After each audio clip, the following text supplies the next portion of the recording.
அஸ்ஸலாமு அலைக்கும் and hello everyone. நான்வெஜ்ஜில் Sri Lankan ஸ்டைலில் ஒரு சூப்பரான சம்பல் ரெசிபி பார்க்கலாம். இது என்னென்னு தெரியாதவங்களுக்காக சொல்கிறேன். நீங்கள் கடலோர மாவட்டத்தில் இருக்கீங்கன்னா உங்களுக்கு கண்டிப்பாக இது தெரிஞ்சிருக்கும்.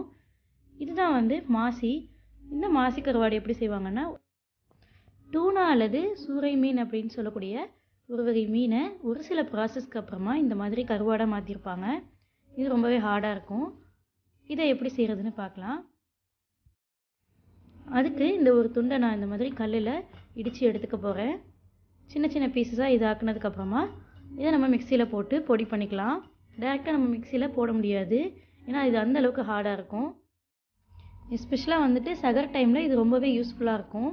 இந்த பொடி மட்டும் நம்ம ரெடி பண்ணி வச்சிட்டோம்னா தேவைப்படும் போது நம்ம எடுத்து சம்பல் பண்ணிக்கலாம். பாருங்கள், இப்போ இந்த இடித்து வச்ச பொடியை சின்ன சின்ன துண்டுகளை இந்த மாதிரி மிக்சி ஜாரில் சேர்த்துட்டு நான் பொடி பண்ணிக்கிறேன். ரொம்ப பவுடராக இருக்க வேணாம், கரகரப்பாக கொஞ்சம் நுணுக்கி எடுத்துக்கோங்க. இந்த அளவுக்கு கரகரப்பாக இதை பவுடர் பண்ணி நம்ம பாக்ஸில் வச்சிட்டோம்னா நம்ம நினச்சப்போ எடுத்து போட்டு நம்ம சம்பல் பண்ணிக்கலாம். இது எப்படி பண்ணுறதுன்னு பார்ப்போம். இப்போ நான் அந்த பவுடர் ரெடி பண்ணலை, அதுலேருந்து ஒரு 3 ஸ்பூன் அளவுக்கு மிக்சி ஜாரில் எடுத்திருக்கேன்.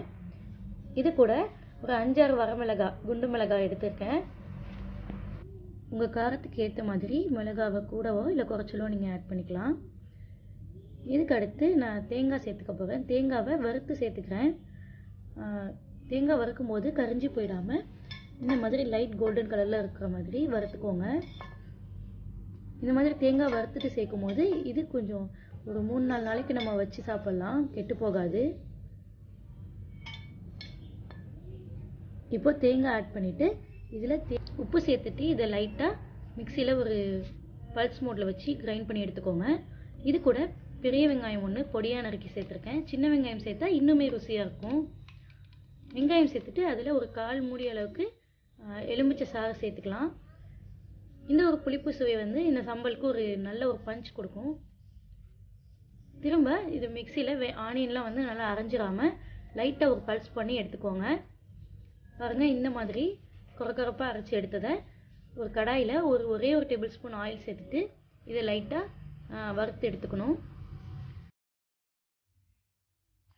எதுக்காக இந்த மாதிரி நம்ம வறுத்துட்டு யூஸ் பண்ணுறோன்னா, இந்த வெங்காயத்தில் இருக்க கொஞ்சம் நம்ம மாய்ஸ்சர் கூட போயிடும்.